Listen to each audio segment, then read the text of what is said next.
Hello, and welcome to Daily Covfefe with Carter and Keri. Today is Wednesday, June 26th. How are you, Carter? I'm a little tired, but I'm okay.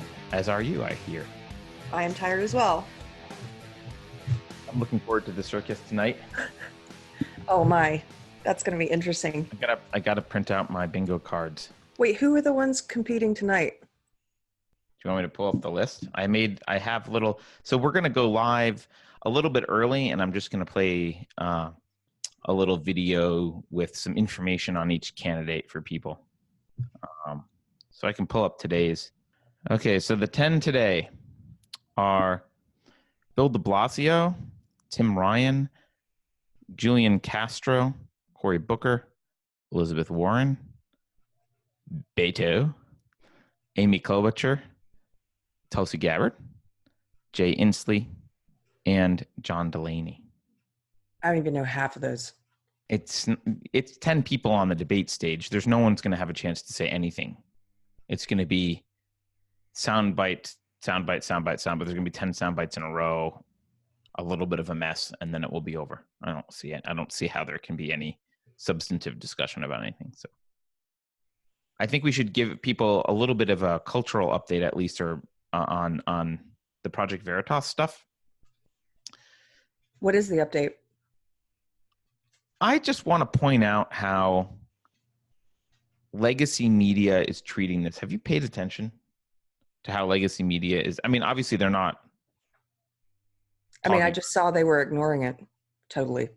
Yeah, but they're also, I'm surprised. I guess the thing that's surprising to me is how many people don't want to. It's just emotion. They don't want to believe it's true. They just don't want to believe it. So like I posted something on Twitter about it and people are like, well, it could be just algorithmic differences between DuckDuckGo and Google. Like they don't want to believe it. They just don't want to.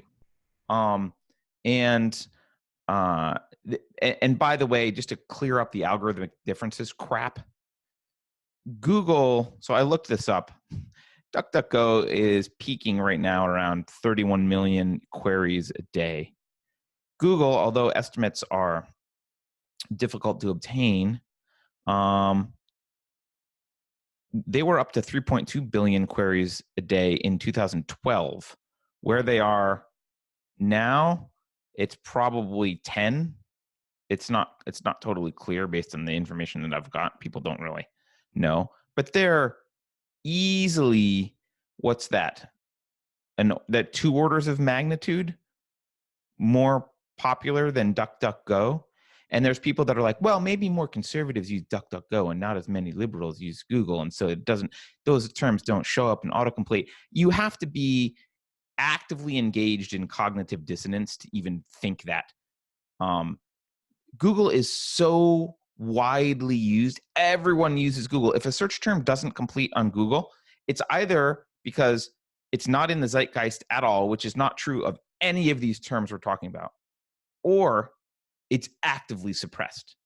So this weird, like people are like, well, maybe not as many people. I posted a video yesterday on Twitter. I happened to be looking up Joe Biden and the word creepy, and it didn't show up in Google at all. It's just Really? not in Google. Yeah, there's a video. You can see it on my Twitter. Wow. But it's on DuckDuckGo, and people's response was like, well, maybe that's just an algorithmic difference. Are you kidding me? No. They're like, well, maybe conservatives and libertarians use DuckDuckGo, so that's why it shows up there. But regular people don't look up Joe Biden creepy. You have to be living under a rock to not be aware of that being in the zeitgeist. You telling me? Do they not know that like regular people work at Google? Right. Like do they not? I know people who've worked at Google. I know their ideology. Do they not think that? Right. Haven't they seen any of the internal documents that have come out, like in the James Damore lawsuit? They've seen none of this internal communication. So that's my point. I think it has to be intentional blindness, which is a psychological condition. So, I mean, not officially, but I consider it a psychological condition. But they're following this path here, which this is really interesting to me, just because it shows you how the legacy media thinks. And remember, zombies follow the legacy media. Most people follow the legacy media. This is Charlie Warzel. He's a New York Times reporter. And so was his response. He says, so it seems to me that this, quote, investigation about Google's bias is really just a bunch of non-technical people mixing up algorithmic bias with political bias. Am I wrong? Could one of you smart technologists who follow me explain? So this is yes, he's wrong. He's an idiot. So then this guy works for the New York Times. Yeah. Then he writes, I mean, obviously the video snippets from their, quote, whistleblower are all completely contextless and thus not to be taken seriously. But the part about fairness and algorithms, that's just them seeing the word bias and not understanding what it means, right? So this guy is trying to push this narrative that this guy's, please tell me that what I want to believe is true, right? Please, someone tell me that what I want to believe is okay. Right. This statement to me is fascinating because he uses the word obvious. Obviously. I mean, obviously the video snippets from their whistleblower are completely contextless and thus not to be taken seriously. So that means if you catch me undercover. So first of all, James O'Keefe releases the raw footage. So this whole edited footage, selectively edited, blah, blah, blah, blah, blah, blah, that's all a lie. Second, it doesn't really matter if you've got me as a Google employee talking about what we do at Google, and that's the context is clearly her talking about what happens at Google, and they're clearly talking about doing things they shouldn't. Well, what more context do you need? It's not, they're using these words like contextless and edited to try and paint these videos with Have they ever watched 60 Minutes? Like it's as if they have an entirely different standard for anything that's critical of their God, which is Google, or the mainstream media. But I mean, right. that's how these pieces are put together. That's a package, is how they're put together. Right. And not only that, there is nothing wrong with it. He uses the word contextless as if that is a magic spell that suddenly renders all of it meaningless and evil. It does not. We have enough context. She was talking about her job at Google and what they were doing. And she said what they did. That's context. Unless there's some context of like, hey, would you please read this play about a bad Google exec while I film you? But, let's assume that that's not the context because O'Keefe releases all the raw footage. So then he says, I realize I look like a total boob here because I'm attempting to engage or even spend time responding to people who seem to operate exclusively in bad faith. So it's bad faith to uncover what Google's doing. My favorite reply to all of these, this is from Brian Stetler. Where does Brian work, Keri? This idiot works at CNN. That's right. I'm pretty sure. That's right. So Brian Stetler from CNN writes, a watching Fox, seeing the talk shows promote Project Veritas, I Googled for a reliable news account about what's going on and can't really find one. So it says everything about CNN that you need to know. Everything is all in this one tweet. It's beautiful. This is journalism, CNN style. This report says Google's not giving us accurate information. Google. and also, I look for a reliable news account, but nobody's covered. Yeah, of course, you guys don't cover the real news. You never do. All you cover is Russia. All you do is cover Trump and his tweets. You never cover anything that's actually important. Maybe you, Brian Stelter, if you were a real journalist, you could create a reliable news account of what's happening at Google. Maybe you could send someone out and do an investigative report yourself, but you won't, because by reliable news account, what you mean is an accounting of the story that explains why everything that Project Veritas showed us is wrong. That's what they mean when they say reliable news story. They want something that says, here's why you don't have to pay attention to this. Here's the bullet points. The beauty packed in this one tweet is just it takes my breath away. Really, it's the perfect tweet, because he is. He's mainstream media. His job is to report on this stuff, and his idea of doing research is to use the tool that's being reported on and about as biased to look for other news sources of his peers that validate this report, and he doesn't find it, and so he reports that he didn't find it. It's just there's literally nothing here. There's CNN's literally it's worse than a dog just chasing his own tail. I don't know how to describe this. He's so useless. Oh, this guy is totally useless. I don't know if you've seen him before, but he is. I'm not just saying this to be mean or insulting. He is a boob.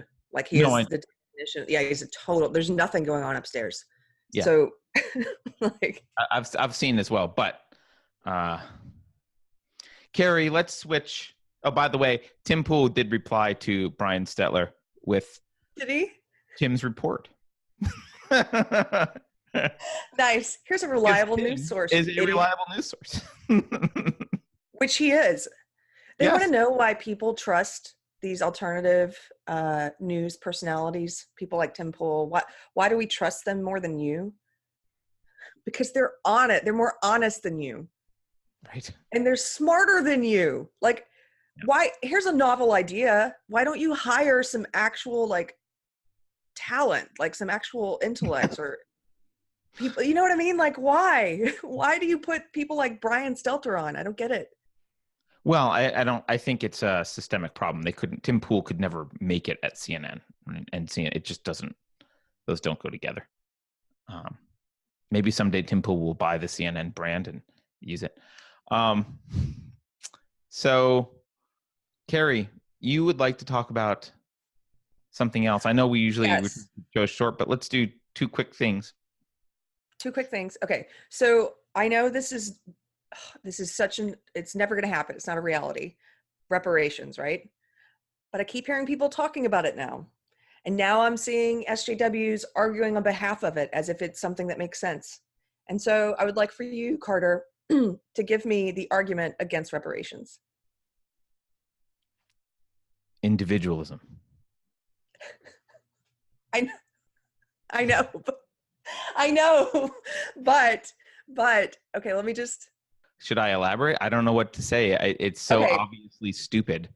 It is, but for some reason I'm like at a loss of why I'm having trouble explaining individualism to people. You are responsible for your own sins. You're not responsible for other people's sins. That's a whole sentence instead of a word. I've expanded it for you. Right. So this one guy goes, a painting is stolen during World War II. Mm-hmm. You know, it's passed down. It's sold a couple times and passed down. And the descendants of the original owner would like the painting back. Mm-hmm. This is a bad analogy, but this is the analogy. Yeah. So this analogy is bad for a number of reasons. One is, even in that case, I think there would be some debate. It's not so totally clear because there's probably a lot of legitimate people that didn't know the origin that bought it, you know, but you could totally make a case for the painting being returned or some sort of something happening there. But this is a case of a particular object that is easily traceable. It's a painting, right? This isn't like Goodwill or some money or what. It's like, it's a painting. So very easy to trace. And you're talking about individuals. These are individuals. An individual had a painting. Another individual stole the painting. Okay, now the painting can be returned. That's not what we're talking about with reparations.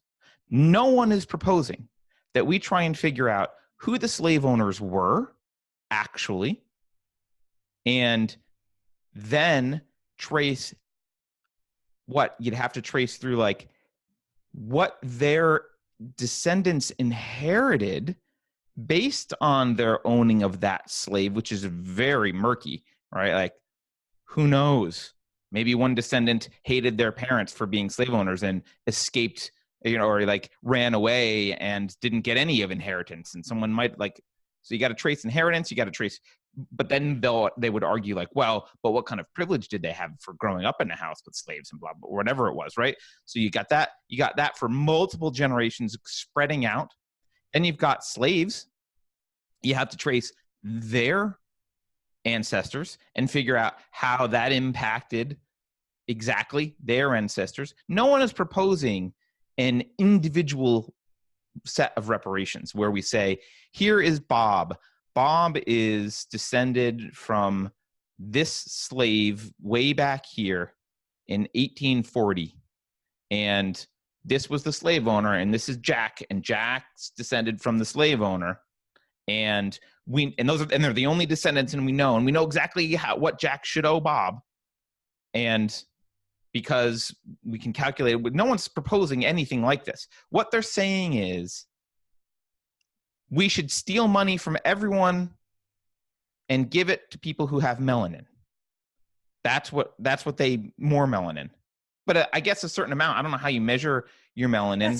It's completely unrealistic. It's like, yeah, are you going to start asking people what percentage they are of Black or what? And like you said, they're not talking about tracing it to any individual's history. They're just talking about people who look Black, but right, so are not necessarily. Yeah, collectivism is inherently unjust and evil. And that's all this is. It's just a form of collectivism, right?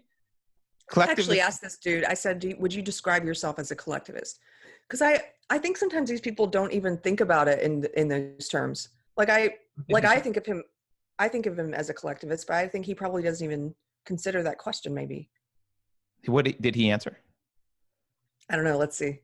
He says no. He doesn't. He's not. He doesn't consider it. Yeah, he's not a collectivist. He goes, too much danger of tyranny. But you are a collectivist. Right. He is a collectivist.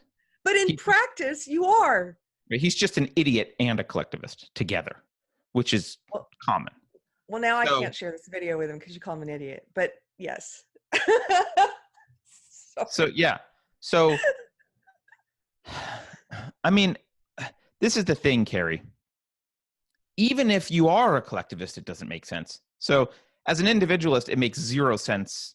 If you're not a collectivist, it makes zero sense completely to do any kind of reparations, because you're not taking money from the slave owner and giving it to the slave. You're taking money from descendants who share skin color and giving it to other people who may be completely unrelated, who may share similar skin color. But even on the collectivist level, it doesn't make sense. So what roughly, Keri, I think it was roughly 4% of people owned slaves. So it's not even like all the white people owned slaves. And there's no reason to stop at the white slave owners. All the slaves in the US were purchased from Black slave owners, my understanding, and there may be a few that weren't, but the vast majority were purchased from Black slave owners in Africa. White people, the whites did not enter the heart of Africa and capture Black people from tribes. They couldn't survive the jungles. They would die of disease that they were not accustomed to.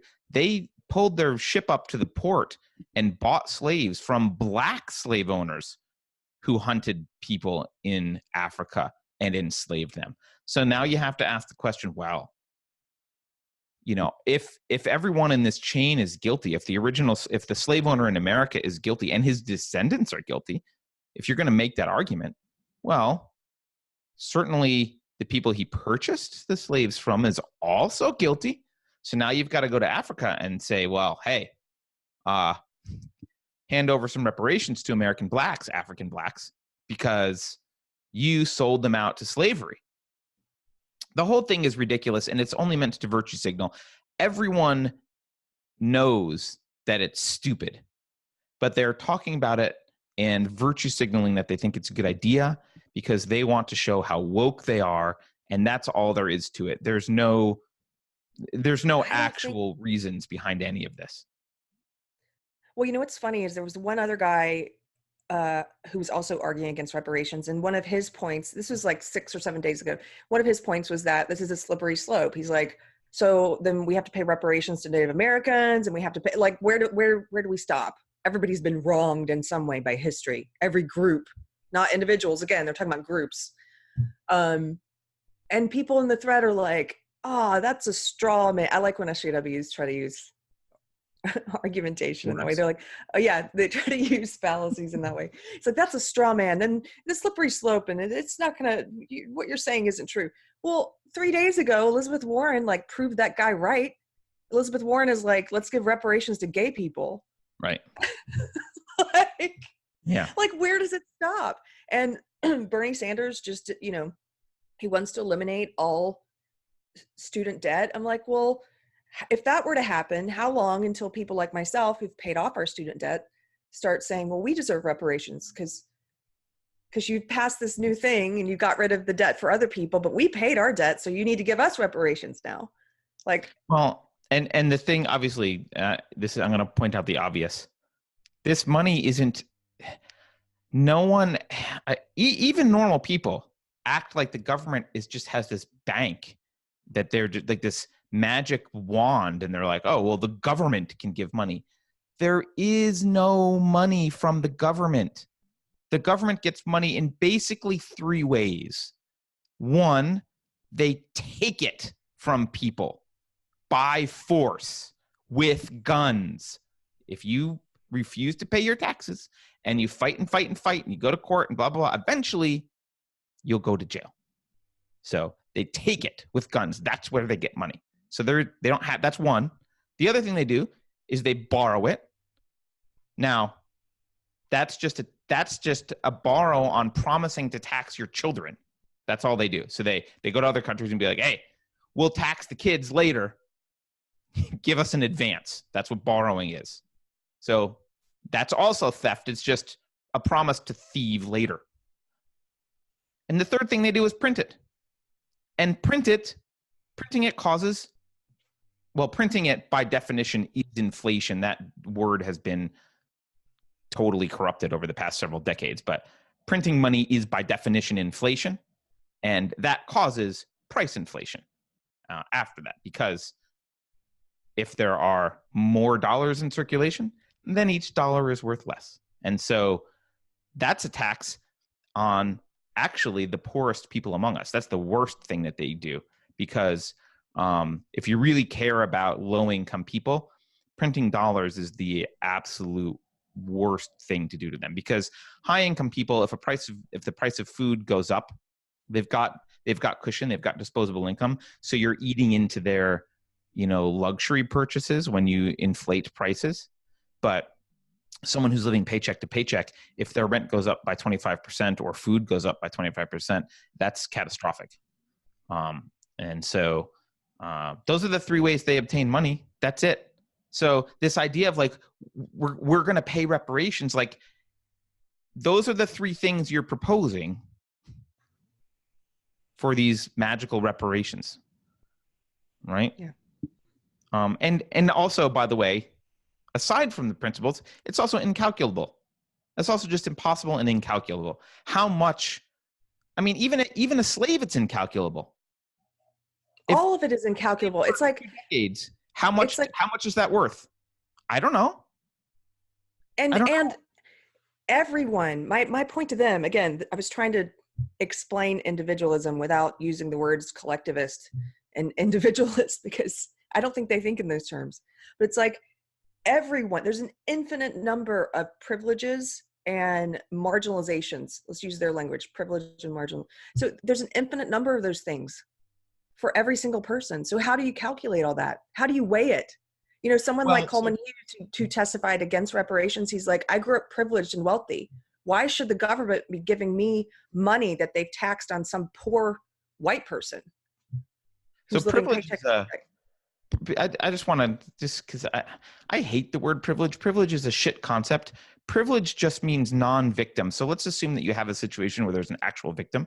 There's the aggressor, who is marginalizing someone. Let's say I'm a misogynist who's going to treat you poorly because you're female, Keri, right?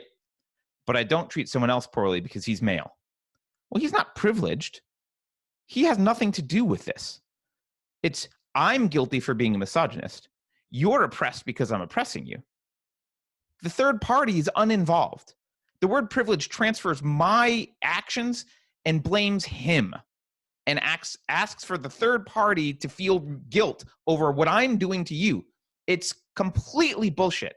It's a shit term. So I don't even like pretending to use the word privilege because it's a false, philosophically false term. It's bullshit. I guess my point is just, if you do want to talk to these SJWs and you want to speak their language, okay, I will speak your language. Everyone, you want to talk about there's some potential privilege that a person has because they're white or because they're a man. Okay, is there a potential privilege that a person has because they're born into a wealthy family? What about the privilege of being healthy and not having, a disability? What about the privilege of growing up in a home where they're not abused? What about the privilege of, it's never ending. It's well, a never ending. I have one that'll get me a lot of hate if I can bring up. What about the privilege of being born in America because your grandparents were slaves? Oh, I made that point to him too. He said, we've all benefited from a system of slavery. And I was like, we all have. That's what you're saying, right? But because African Americans have too, people who are currently living here today. Yeah. I'm not talking about not to undermine the horror and evil of slavery, but if you're a Black born in America today and you're descended from slaves, chances are you're born into better circumstances than your ancestors in Africa. Or sure, your quote cousins, your contemporaries in Africa who share a common ancestor. I mean, it doesn't make slavery good. It doesn't mean it was good. It was a horrible thing and it's evil.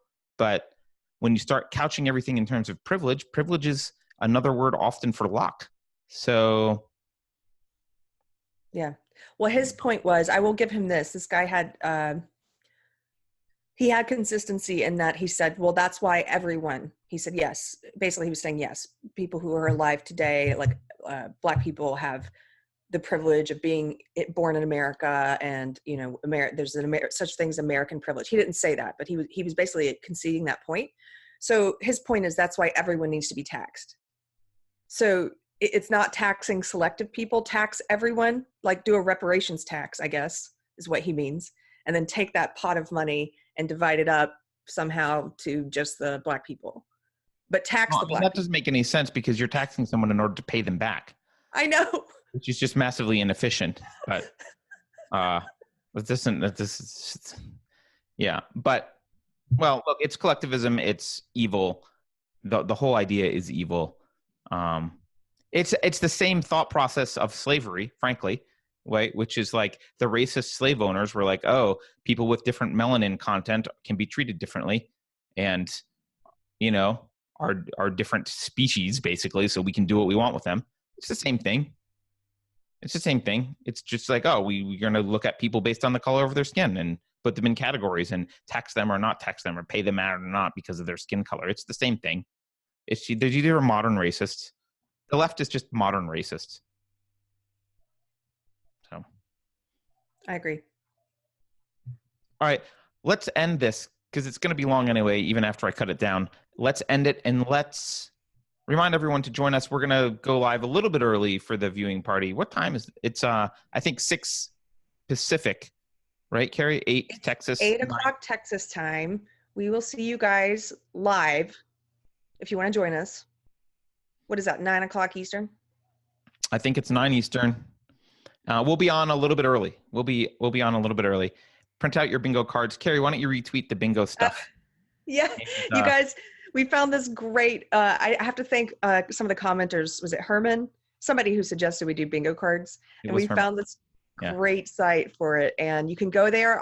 We'll put the link in the description. When you go there, just make sure you click on like create a new card and it'll shuffle everything up so that we don't all have the same bingo card. Yes. All right. Well, looking forward to it. See you all later.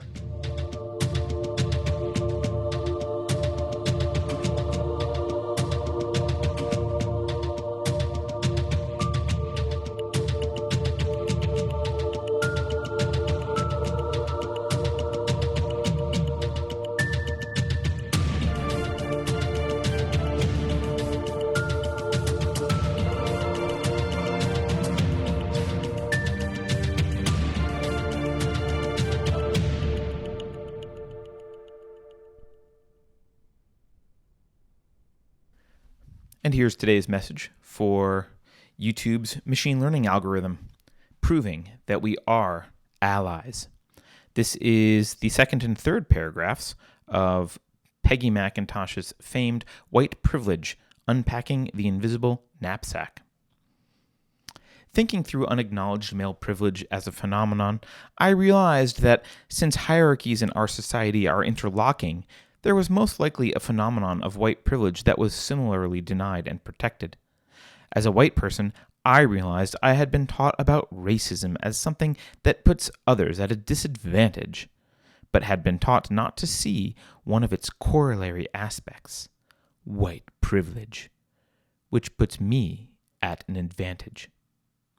I think whites are carefully taught not to recognize white privilege, as males are taught not to recognize male privilege. So I have begun, in an untutored way, to ask what it is like to have white privilege. I have come to see white privilege as an invisible package of unearned assets that I can count on cashing in each day, about which I was meant to remain oblivious. White privilege is like an invisible, weightless knapsack of special provisions, maps, passports, code books, visas, clothes, tools, and blank checks. And that was today's reading for YouTube's machine learning algorithm. We'll be back with more social justice poetry tomorrow.